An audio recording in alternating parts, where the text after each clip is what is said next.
You gotta watch this. At 4 a.m. on the 16th of August, 2025, a large-scale arms seizure took place in Burkina Faso, an event that shocked the world.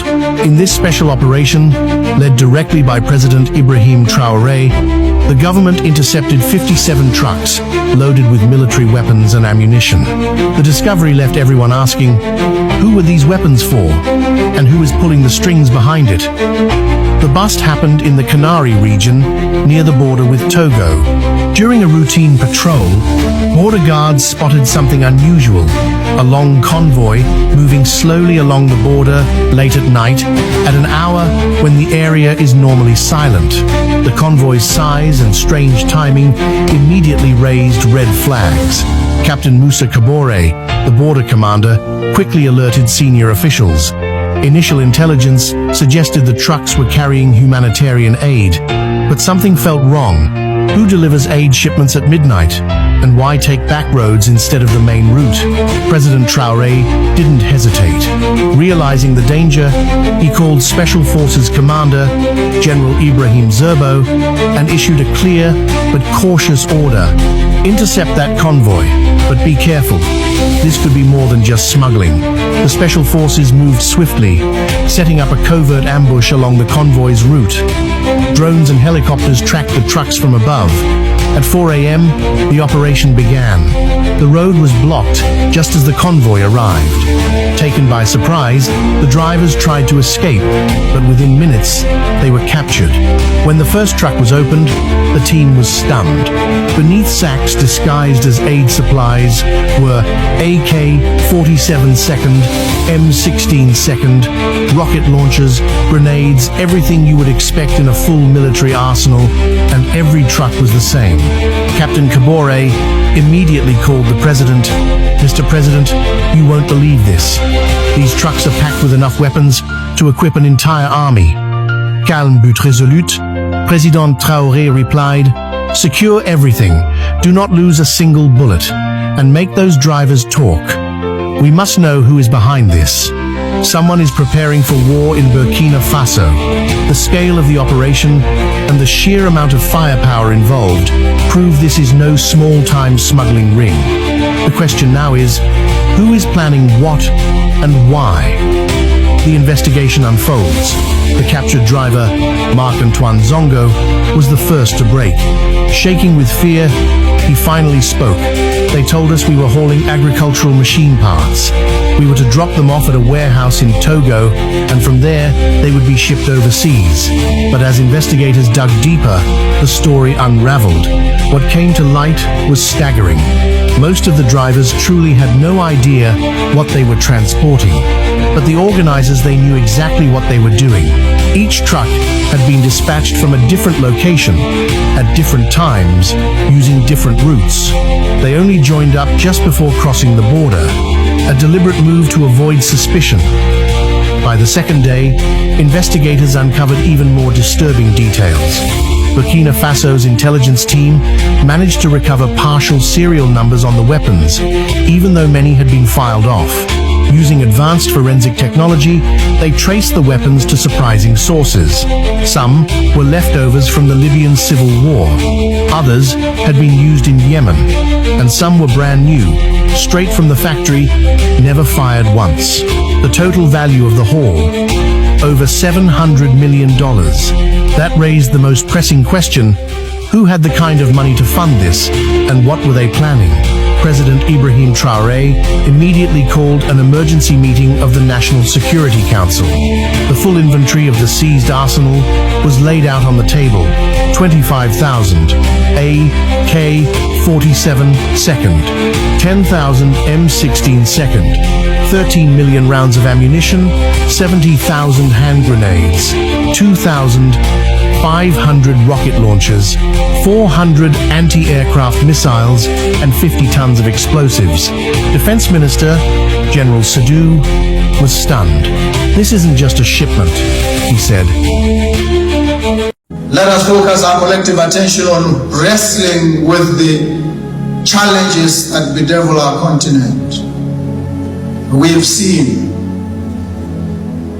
when the rough winds of circumstance demonstrated to us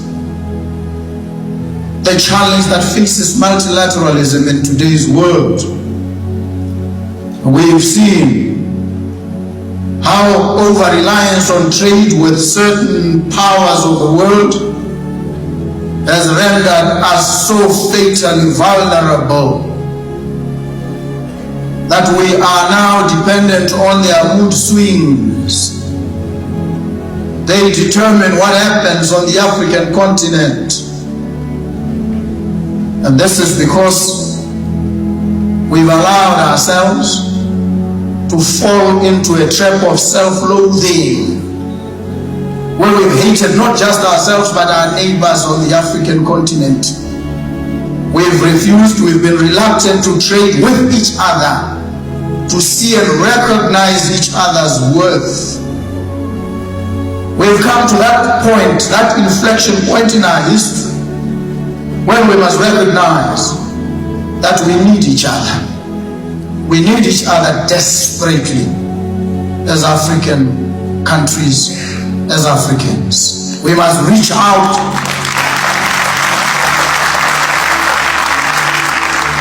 We must reach out across barriers, across boundaries, across barricades, and find each other, and lean on each other, and hold each other by the hand as we strengthen, deepen intra-Africa trade.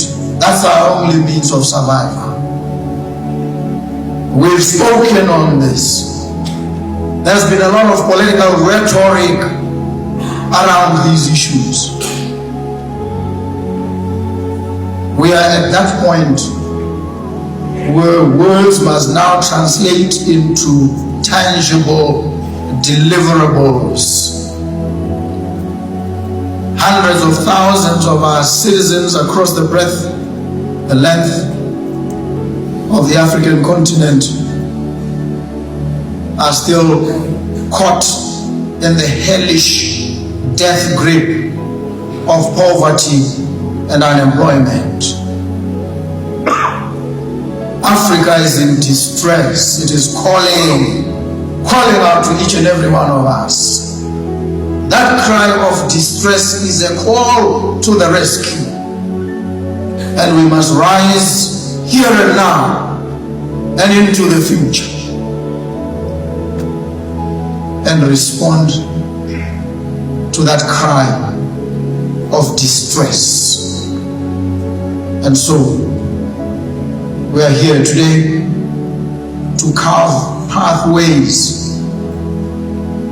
from the inalterable circumstances of our existence with an appreciation that the institutions, the ways in which we've organized ourselves, are routinized and are collectivized as stylized modes of behavior, must give way to transformative, radical, progressive ideas and actions.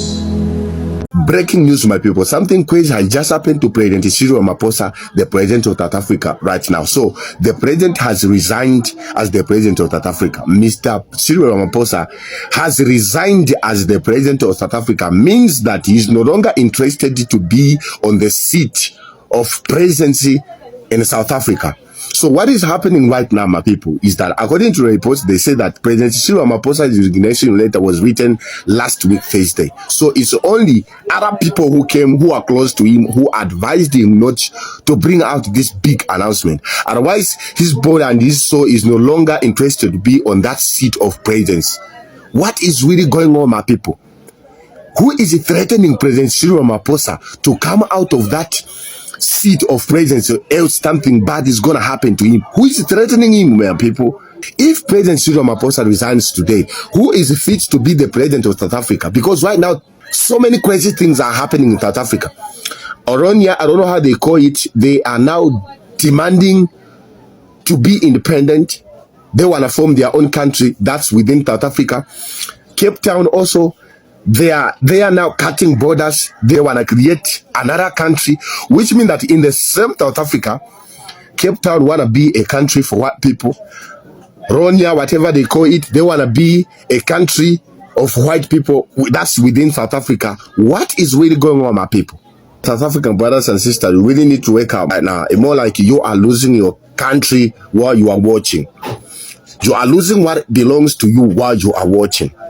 While you are busy doing that, man, can somebody just discredit that Operation Dudura and form another group that gonna liberate your country from the real slavery chains?